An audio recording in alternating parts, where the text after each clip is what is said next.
महान गुण जो होता है वो होता है कृतज्ञता का गुण। सारे गुण हमारे भीतर मौजूद हैं और यदि कृतज्ञता का गुण मौजूद नहीं है तो सारे गुणों की कोई कीमत नहीं होती है। अपने उपकारी को हम हमेशा याद करें।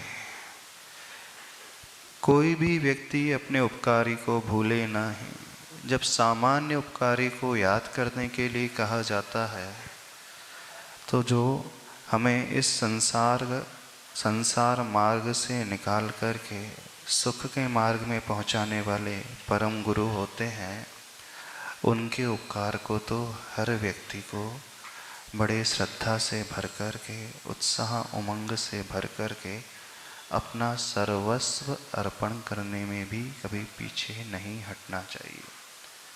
देखिए, आचार्य भगवान का महान उपकार प्रत्येक जैन श्रावक पर तो है ही, अजैन श्रावक पर, प्राणी मात्र पर है, पर जैन श्रावक पर तो विशेष रूप से है। और उसमें से भी यदि हम देखें, मध्य भारत का जो रीजन एरिया है, बुंदेलखंड का एरिया, महाराष्ट्र है, छत्तीसगढ़ है, राजस्थान है, यूपी, यहाँ के श्रावकों के ऊपर तो उनका उपकार इतना अधिक है कि हम हर भाव में भी उनके उपकार के बारे में सोचें, बदला चुकाने के बारे में सोचें तो हर भाव कम पड़ जाएगा। सबको भूल जाना लेकिन परम गुरु को कभी नहीं भूलना। जो उन्हें भूल जाता है वह सबसे बड़ा कृतघ्नी माना जाता है। ओम।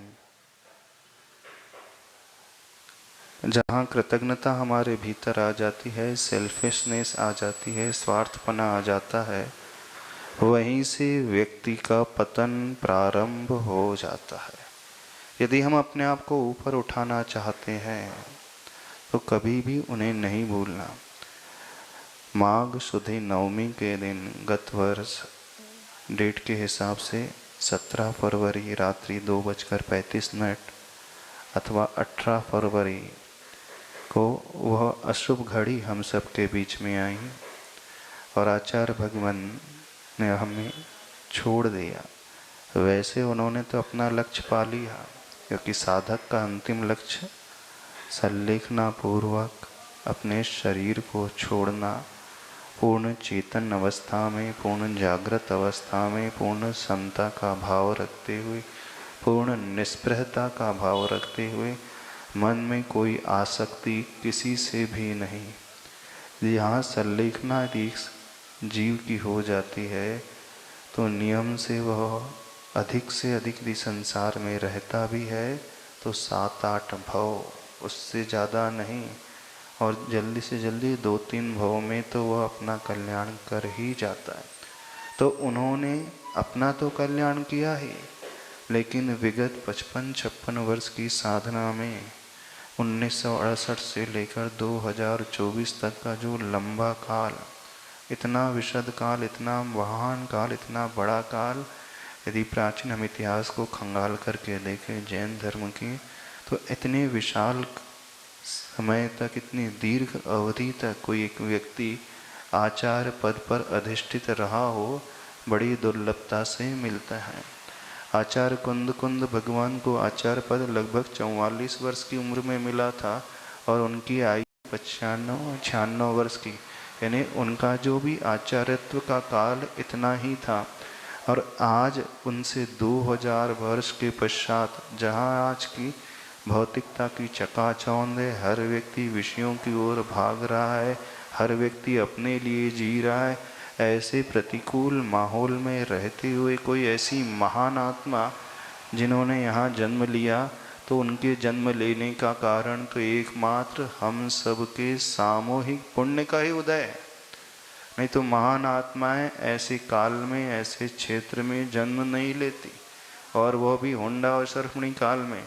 तो कभी कभी सामूहिक पुण्य ऐसा जोर मार जाता है कि जिन महान आत्मा को तो उस चतुर्थ काल वाली भूमि में, विदेश क्षेत्र में जन्म लेना था, हम लोगों के उद्धार के लिए, हम लोगों के कल्याण के लिए, हमारे सबके जीवन को बदलने के लिए उन्होंने यहाँ जन्म पाया और जन्म से लेकर के अंतिम क्षण तक सिर्फ और सिर्फ परोपकार के लिए जिनका प्रत्येक क्षण बीता हो, ऐसे महान आत्मा जो अभावी तीर्थंकर के स्वरूप हैं, जिन्होंने सबका कल्याण किया, सबको मोक्ष मार्ग में लगाया, पाप के मार्ग से हटाया, व्यसनों से हटाया, सही धर्म से परिचय प्राप्त कराया, हमें जीवन जीना सिखाया।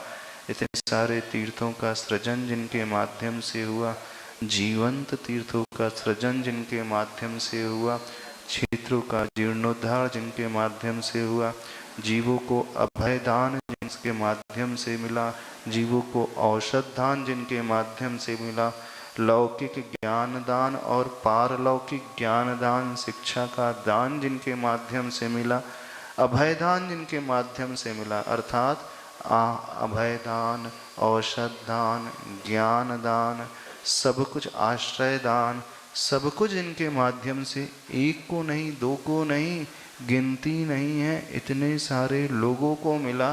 तो जिनका पूरा जीवन प्रारंभ से लेकर अंत तक परहित के लिए बीता, ऐसी महान आत्मा का प्रथम समाधि स्मृति महोत्सव आ रहा है। तो ऐसे समय में होना तो यह चाहिए, प्रत्येक जीव उस निषिद्धिका के पास पहुँचे, वहाँ की चरण रज को ले, वहाँ की माटी को ले, अपने माथे पर लगाए और वहीं रह कर के, वहीं बैठ कर के साक्षात पूजन करें, क्योंकि वह एक बहुत बड़ा क्षेत्र बन चुका है। डोंगरगढ़ी जो क्षेत्र है, अब अपने आप में वो अतिशय क्षेत्र नहीं, बहुत महान क्षेत्र बन गया है। जहाँ महान आचार्यों की समाधि होती है, वह माटी सामान्य माटी नहीं रह जाती, वह क्षेत्र सामान्य नहीं, वह विशेष क्षेत्र बन माना जाता है। तो होना ये चाहिए, जो भी जैन श्रावक हैं, जो गुरुदेव को मानते हैं, जिन्होंने उनके ऊपर उपकार किया है, जिनके भीतर कृतज्ञता का गुण है, क्या होना चाहिए, अधिक से अधिक समय निकाल करके, जैसे वहाँ कार्यक्रम है 1 तारीख से लेकर 6 तारीख तक, सिद्धों की आराधना, परम गुरुओं की आराधना, उनके उपकार को याद करना। तो हर एक श्रावक को अपने सारे कार्यों से विराम लेकर के वहीं जाकर के भक्ति में डूब जाना चाहिए। 1 हफ्ते का समय कोई ज़्यादा समय नहीं होता है। आप अपने अन्य कार्यों के लिए छुट्टी ले लेते हो, व्यापार से विराम ले लेते हो, ऑफिस से वैकेशन के लिए अप्लाई कर देते हो, घूमने फिरने के लिए, जहाँ सिर्फ पापों का अर्जन होता है। तो प्रत्येक श्रावक को वहाँ जा कर के भक्ति करना चाहिए, इसी प्रकार से मनाना चाहिए। और मान लीजिए यदि कोई व्यक्ति 7 दिन का 6 दिन का समय नहीं निकालता है, नहीं निकाल पा रहा है, तो उस दिन विशेष को वो अवश्य वहाँ पर पहुँचे ही, यानी इन 6 दिनों में वो अवश्य उस माटी को स्पर्श करे, उस क्षेत्र को स्पर्श करे।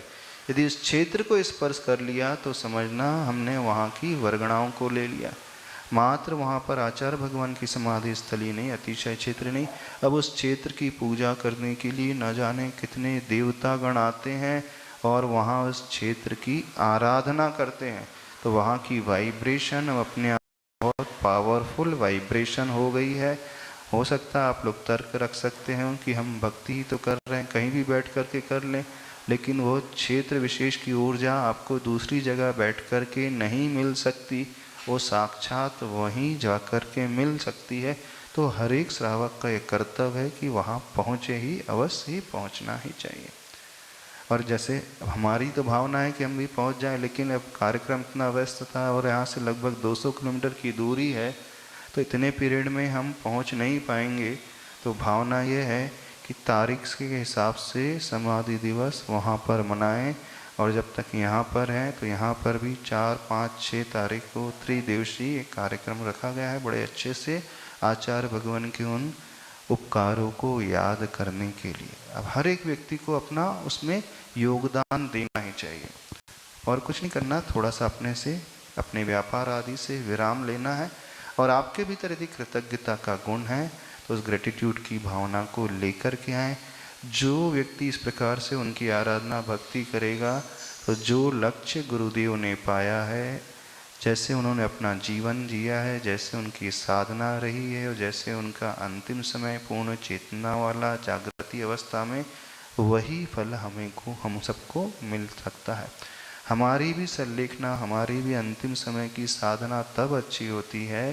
तो आचार्य भगवान एक बात कहते थे, जो व्यक्ति, जो श्रावक अथवा साधक अन्य संलेखनारत साधकों की परिचर्या कराता है, उनकी सेवा शुश्रूषा करता है, उनकी वैयावृत्ति करता है, उनकी भक्ति करता है, तो जब हम भक्ति में डूबते हैं तो उन जैसे गुणों को हम प्राप्त कर पाते हैं।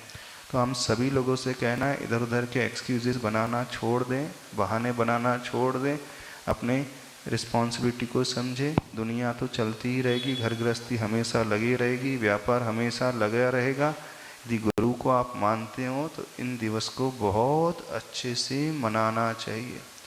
एक कुछ घटना भी बात भी सुनने में आई थी कि ऐसी भी डिमांड की जा रही है कि भारत सरकार जो है 18 फरवरी को गुरु दिवस के रूप में, महान गुरु दिवस के रूप में घोषित कर दे तो बड़े उत्तम होगा।